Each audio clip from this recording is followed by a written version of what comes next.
They say loyalty's a virtue until it turns into a leash.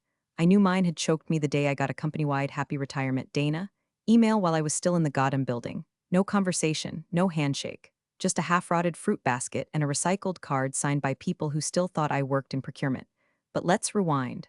12 years. That's how long I bled for ProLogic's manufacturing. I started in a windowless backroom with a title that sounded made up and a chair that squeaked like it had PTSD. Supply Chain Coordinator, which basically meant I did everything from tracking shipments to babysitting forklift drivers who thought pallet alignment was an abstract concept. I didn't go to Ivy League. I didn't have a daddy on the board. What I had was grit, caffeine, and the ability to make things arrive on time, even when the universe said nah. You want numbers? Fine. In 2013, this company was a week away from bankruptcy. I remember the meeting like it's tattooed behind my eyes: gray suits, sweaty armpits, someone crying into a budget spreadsheet. Our supplier from Nevada, brand Core Alloys, was about to pull the plug unless we could guarantee $10 million in raw materials. No bank would touch us. Not even the local credit union that gave us free pens at the door. So I stood up, cleared my throat, and said, "What if I did?" The room went dead quiet. I'd like to pretend I sounded noble. I probably sounded insane, but I'd crunched the numbers. I knew what that pipeline meant, and I'd just paid off my house. A clause was written, Clause 14C. If I personally guaranteed the supply chain, the shipments would continue. If I ever left the company, the guarantee could be pulled at will. They signed the papers the next morning. The trucks rolled in. Made quota, and I went home and stared at my ceiling for 3 hours wondering if I'd just orphaned my own bank account. So yeah, 12 years. I ran that division like a war general. Logistics VP wasn't just a title, it was my damn identity. I knew every warehouse code by memory, every driver's birthday. I even hired a guy after he stole from us because he was the only one honest enough to admit it during the interview. Funny how the brain forgets faces when the money rolls in. We went from scraping to surplus, from duct tape to digital dashboards, and suddenly I was legacy, which is code for a polite way of calling you a fossil. Oh, and before I keep going, let me just say this. If you've been riding along through these stories without hitting that little subscribe button, yeah, 97% of y'all are ghosting us like we're your ex's voicemail. So click the damn thing. Keeps the lights on and the wine chilled. Anyway, I should have seen it coming. The tone started to shift. Meetings where I wasn't needed. Emails where I was CC'd instead of addressed. They replaced our holiday cards with QR codes for digital appreciation. One time, I was asked to reduce my email signature length to promote efficiency. That's when I knew I wasn't an executive anymore. I was a liability with a pension. Still, I held on, because I believed in the work, in the team, in the idea that maybe, just maybe, loyalty still mattered. But here's the catch. When you believe in something harder than the people who run it, that belief becomes a liability. And in my case, a very expensive one.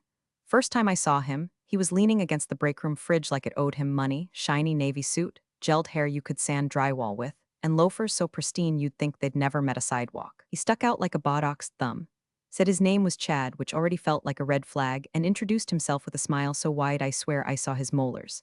"I'm shadowing you this quarter," he said like it was some kind of favor. I blinked. "Shadowing who? You," he grinned.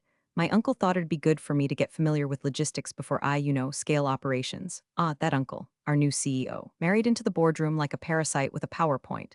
I should have known nepotism was brewing the minute they started talking about fresh energy and vision realignment. Chad was the package deal: MBA from somewhere expensive, no work history, and confidence you usually only see in lottery winners and drunk uncles at weddings. "Great," I said, because that's what you say when you're 3 years from retirement and 5 minutes from smashing a mug labeled #1VP against the copier. He followed me like a poorly coded chatbot. Asked questions that weren't really questions, more like smug little tests. Why do we still use rail for the Arizona line? Wouldn't just-in-time inventory reduce storage costs? Have you considered AI logistics platforms? The kind of crap you ask when you've never had to explain to a trucker why the warehouse is closed on Saturdays. I started calling him intern Skynet in my head. Then came the kicker. A meeting invite from HR titled Mentorship and Transition Strategy. Apparently, I was to help equip the next generation with institutional knowledge. Translation: I was supposed to hand over 12 years of systems, contacts, and fail-safes to a guy who once asked me what a bill of lading was.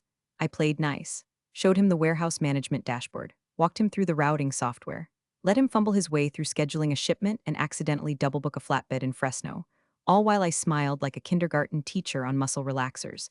But at night, I started pulling old folders, physical ones, because unlike Chad, I believe in hard copies. There it was, yellowed and creased from being shoved into a drawer behind a drawer. The brand core agreement. Supplier contract for the raw alloys that kept ProLogix alive. I flipped to clause 14C and my stomach did this weird, quiet flip. My name, still there, Printed in ink, Dana L. Mercer, sole personal guarantor, no addendums, no revisions, no replacement signatory, not even a scratch out. I sat back, staring at the page like it had grown fangs. They never removed me. They never even thought to. I didn't move, didn't shout. Just laid the paper on my kitchen table like a relic from a religion I'd outgrown. A ticking clause ready to detonate, and they had no idea it existed. The next day at work, Chad asked me if we had a drone strategy. I smiled, handed him a site map, and marked the place I'd dig his professional grave if it came to that. I didn't act, not yet, but I made a copy of that contract. And I bought a fireproof safe. The projector screen glowed blue like a surgical light. Chad stood at the front of the conference room, sleeves rolled up like he'd done 5 minutes of manual labor that morning, and clicked his little remote with the smug precision of a man who thought Excel macros were black magic. The title slide said Streamlining Logistics, a new era, which already made me want to chew glass. Then came the kicker. Slide 2, a regional reroute plan with warehouse pivot points, depot consolidation, and a fuel optimization algorithm I'd built back in February. My slide, my format. Hell, he hadn't even changed the typo in the Fresno corridor header, freight optimization threshold, 2 H's. I remember the day I sent that draft up the chain. It got buried somewhere in a strategic vision deck and never saw daylight. Until now. And there he was, grinning like he'd cracked cold fusion, explaining his model in that confident, chin-jutting way of people who've never had to shovel 6 feet of crap from a loading dock at 4 a.m. while the shipment manifest prints out blank. Leadership was eating it up. Steve from finance nodded so hard I thought his neck might detach. Claire, who once asked me how many wheels a semi had, said, "This is exactly the kind of innovation we need." No one looked at me, not even once. I didn't say a word, didn't flinch. Just poured a stale cup of conference room coffee and sipped it like poison. My smile was thin, paper cut sharp. Practiced from years of swallowing my own brilliance and watching it get regifted by people with better jawlines. When it ended, Chad said, of course, "I'd love to thank the team for helping shape these ideas, which is corporate for you can all kiss my borrowed ass." The meeting broke. I went back to my office. Door closed, lights off. Then ping, calendar invite. Subject, retirement celebration planning. From HR, location, 3rd floor cafeteria. Message, Dana, we're so thrilled to be honoring your incredible contributions to the company. We look forward to celebrating your legacy as we transition to new leadership and strategic growth. Please RSVP. I stared at it, didn't blink. 15 minutes later, there was a knock on my door. An intern with a nervous smile held out a wicker basket wrapped in plastic. HR sent this, she mumbled. For appreciation.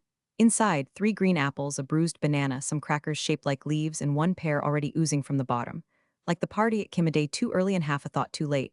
I set it on the corner of my desk. Didn't touch it. Instead, I opened my drawer and pulled out a cardboard banker's box. No ceremony, no speeches. Just unplugged my keyboard, yanked out my planner, grabbed my battered coffee mug, the one that said ship happens, and 1 framed photo of my old team from 2014. The only year we hit quota without a single late truck. I didn't clear my digital folders, didn't wipe the hard drive, let them choke on the detritus of a decade. At exactly 5 p.m., I walked out. No wave, no tears, just the sound of my sensible heels on tile and the hum of the motion lights shutting off behind me. When I got home, I went straight to the closet, pulled down the fireproof safe.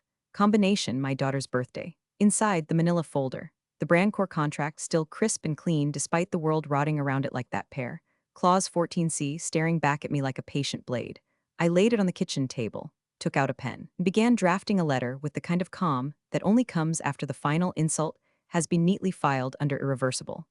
The sound of my old inkjet printer spitting out legal paper at 11:42 p.m. was probably the most satisfying thing I'd heard in years. Not the white noise of the warehouse, not the hollow claps at my forced retirement party, not even the crack of my knees when I stand up too fast. This gentle, rhythmic birth of consequences was music. I'd spent the last 4 hours hunched at my kitchen table in a hoodie, reading through every line of that Brandcore contract like it was the Rosetta Stone of corporate idiocy. Clause after clause of legal sludge until there it was. Page 17, paragraph 4, subsection C. The undersigned hereby agrees to serve as sole personal guarantor of material shipment continuity for the duration of their active employment with ProLogix Manufacturing, Inc.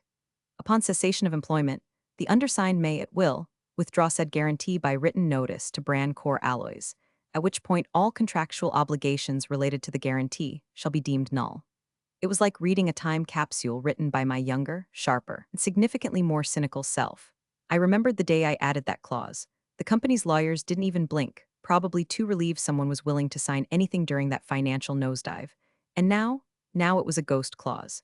An unexploded shell buried in a contract no one had reviewed since Obama was in office.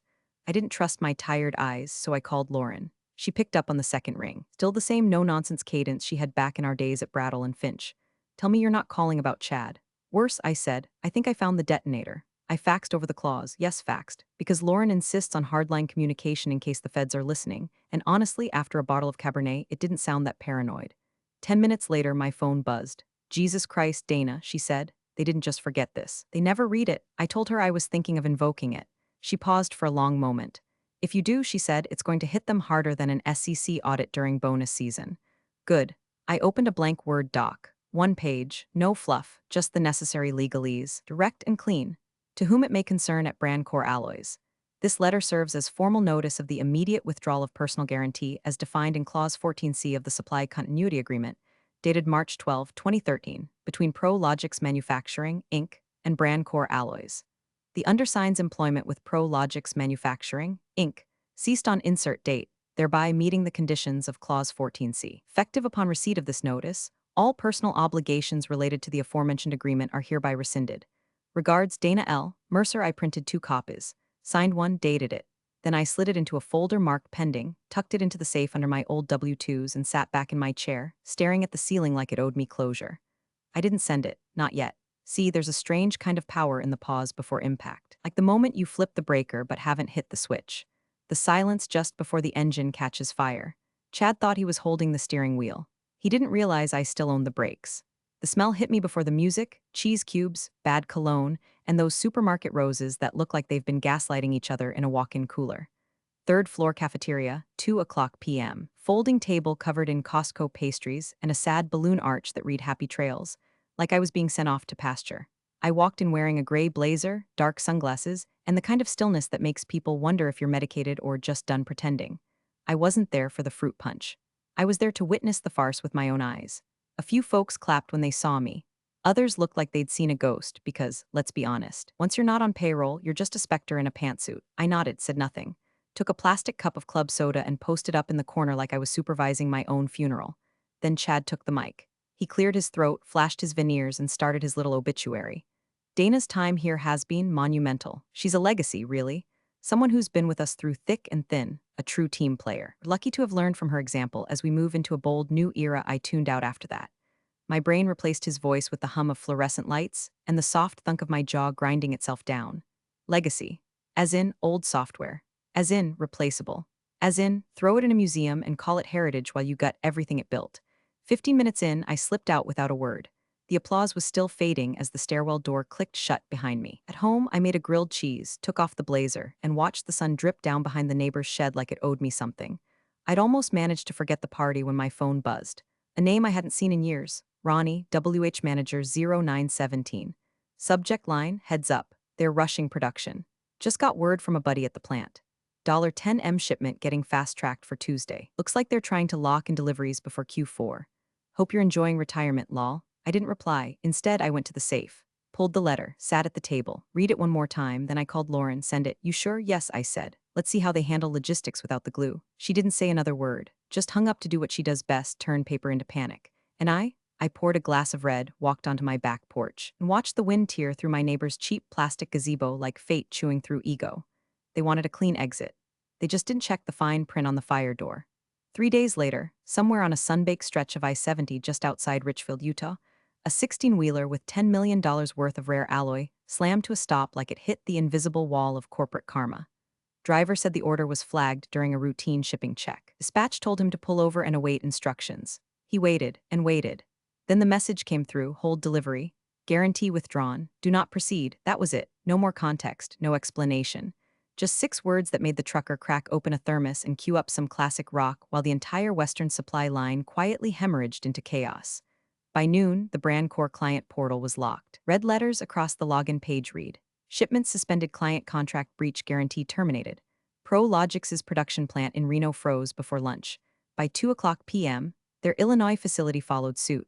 Every automated workflow that relied on those alloy inputs hit a hard stop. The warehouse screens glitched from green to red like Christmas came early and brought doom as a +1. Phone lines lit up. Order cancellations. Delivery complaints. Screaming VPs from downstream partners who suddenly had 100 grand's worth of nothing rolling off their conveyor belts. A defense contract went dead in the water before dinner. The coup, Greg something, one of those corporate lifers with a handshake like old tofu, started emailing me around 3:23 p.m. The first one was cordial. Hi Dana, hope retirement's treating you well. We're experiencing a bit of an issue with brand core. Just wondering if you've heard anything on your end? Then, hey Dana, really need to talk ASAP. Please call me back, it's urgent. Then, Dana, we have a serious situation unfolding here. Please respond. This is critical. He tried my personal cell. I watched the screen light up from my deck chair. Let it ring. Again, again. My phone buzzed like a dying wasp and then gave up. Lauren handled it like a surgeon. Cold, clean. Her email back was one line. Per clause 14C, Miss Mercer's guarantee is no longer active. Please direct future correspondence elsewhere. No salutation, no fluff. Just a legal guillotine dropped mid-sentence. An hour later, my LinkedIn started getting creepy. COO viewed my profile, then the HR director, then Chad. Oh, sweet clueless Chad. Probably wondering if he should add crisis mitigation to his resume, or maybe experienced in post-guarantee recovery operations, which in his case means panic Googling how to secure high-risk logistics contracts when you've just fired the one person who kept your company solvent. By sundown, the whispers had turned into screaming. Internal comms leaked, a Slack thread full of finger-pointing and vague threats. Someone tagged the CEO in all caps. Who signed this guarantee agreement and why wasn't IT updated? Meanwhile, I watched my tomatoes grow. Real slow, real quiet. Funny how loud a company gets when the woman they forgot still holds the master key and decides it's time to turn it. The courier showed up just after lunch, sweating through his polo, clutching a manila envelope like it was made of nitroglycerin. Said he had to get my signature, even though the return address just read Executive Suite Confidential. I signed, not because I owed them anything, because I was curious what desperation smelled like on heavy bond paper. Inside, a cover letter that said we value your expertise, which was corporate for we've torched everything and need your fire hose. Attached was a reinstatement offer so bloated with buzzwords I half expected it to come with its own TED talk and apology fruit basket. They were offering me my job back, same title, slightly bigger office, and a signing bonus that looked impressive until you realized it was hush money with a comma. I flipped to the second page. Buried in the fine print, non-disclosure clauses, liability waivers, and a line that read all past agreements to be considered null upon execution of new terms. Ah, there it was. They weren't just trying to rehire me, they were trying to erase the clause. Sweep clause 14C into a legal oubliette and pretend the last week was just a disruption in continuity. I slid the packet across my kitchen counter, right into a stack of unopened credit card offers and fake Medicare scams. It didn't even deserve its own drawer. 10 minutes later, my phone buzzed. Lauren had forwarded me an email. Subject line, leaked brand core internal. It was from a contact inside the supplier company. When I used to drink whiskey with at logistics conferences before ProLogix decided those expenses weren't strategically aligned. FYI, they're panicking. This just came across internal threads. Quoting here, ProLogix failed to formally assume the personal guarantee upon leadership transition. All contractual liability still tied to Mercer. Their legal team never requested an amendment. This was entirely dependent on her continued employment. There it was. Black and white, they never backed the guarantee on their end. They'd been driving a truck across a canyon for years, assuming the bridge was still under them. Turns out I was the bridge, and I'd just pulled out the last nail. That night, ProLogix held what they called an emergency stakeholder briefing. A leaked Zoom invite showed up in one of my burner inboxes. I didn't log in, but the screenshots made the rounds fast. CEO looked like he hadn't slept in days. Eyes sunken, tie askew, flanked by two men in suits who were probably lawyers or PR handlers, maybe both. Chad sat in a square box in the corner of the screen, trying to look important while clutching a Red Bull like it was sacramental wine. The press statement was full of phrases like unexpected liability exposure, supplier miscommunication, and temporary fulfillment delays. Then came Chad's moment. A shareholder asked if he could explain the contract lapse. His reply, I think there may have been like a system glitch with the document chain or maybe some version control issues. Version control. That boy really said version control. A logistics contract backed by a personal guarantee with federal implications, and this golden retriever in a tie blamed it on Dropbox. The chairman didn't even try to hide his sigh. Meanwhile, I microwaved leftover lasagna and queued up an old Columbo rerun. Because watching a smug little empire unravel under the weight of its own arrogance pairs beautifully with pasta and petty justice. I didn't respond to the courier, didn't return the calls, didn't acknowledge the offer. I just let silence do what it does best, make the guilty echo inside their own mess. The suits started to turn on each other like rats on a drowning yacht. By Tuesday morning, shareholder emails were leaking faster than their quarterly projections. One particularly sharp message, CC'd to half the board, opened with the line, if someone can explain why our entire supply chain was balanced on an unrenewed personal guarantee, I'd love to hear it before the stock drops again.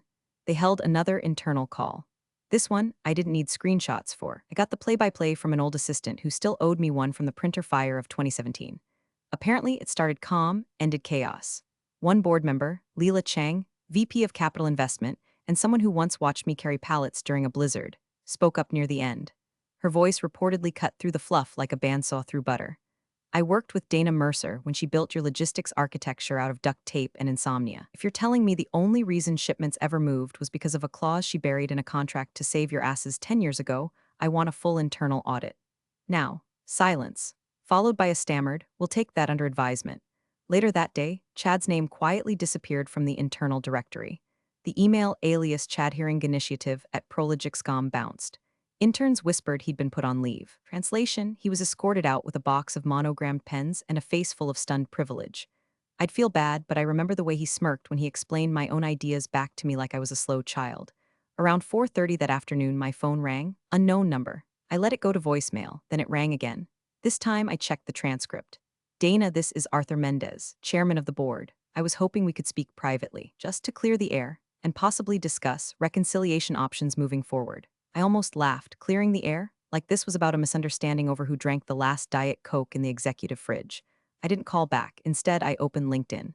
Updated my headline to Strategic Guarantor, never just an employee. No rant, no subtweets, no cryptic memes. Just a quiet reminder that they didn't fire a middle manager. They severed the only rope holding up their circus tent.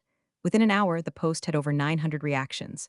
My inbox lit up like a fireworks stand in July. Recruiters, journalists, former coworkers sending me the little clapping emoji with "knew it." Legend, "You still got it, boss." The silence from ProLogix, meanwhile, was thunderous. They'd underestimated me. Worse, they'd forgotten me. Now they were learning what happens when a company forgets the woman who built the floor they're standing on. The waves didn't crash so much as exhale, brushing the shore like they were tired of trying to be dramatic. My coffee was still warm, the mug chipped just enough to feel honest. I sat on the porch of a beach house I didn't post about, rented under a different name, where the cell service was spotty and the peace was uninterrupted. On the little TV inside, muted but glowing, the news chyron crawled like it was afraid to say the whole truth out loud. ProLogix shares plummet mid-contract crisis. Nepotism allegations emerged. There was B-roll of the headquarters I used to walk into every morning. Now a sad backdrop for experts speculating how a single contract mishap could unravel a decade of expansion. The camera cut to the CEO stepping out of a black SUV, face drawn, tie limp, hands shoved in his pockets like maybe if he stuffed them deep enough, the blame wouldn't stick. The voiceover called it a voluntary resignation, which, in boardroom speak, means we tossed him off the boat before he could finish sinking it. No mention of Chad. Guess his leave went permanent. What they did mention, briefly, and with the caution of a man defusing a bomb, was that the supplier agreement had been urgently renegotiated, now at cost described only as significantly above previous terms. I knew what that meant, double, maybe more. Brandcore had no reason to be generous anymore. The goodwill price left the building the moment I did. Lauren forwarded me the final thread. A frantic string of emails between ProLogix and Brandcore, with legal CC'd, trying to backpedal, reframe, offer settlements, explore synergies. The last one came from Brandcore's side. "Cold as marble, your company failed to uphold the continuity clause after Miss Mercer's departure. As such, previous terms are void. Please see the updated contract proposal. Note, this offer is non-negotiable." Attached was a short note from Lauren. They'd forgotten you saved them. You simply reminded them how much it cost. I sat with that for a moment, not angry, not triumphant, just done. I didn't torch the building, didn't shout on Twitter, didn't write an op-ed or leak anything to the press. I didn't even try to ruin them. I just took my name off the glue, and the whole machine fell apart like a cheap desk in humidity. Appreciate you sticking around, you legends of the break room. Subscribe for more chaos. Let's make your old managers spill their coffee in fear.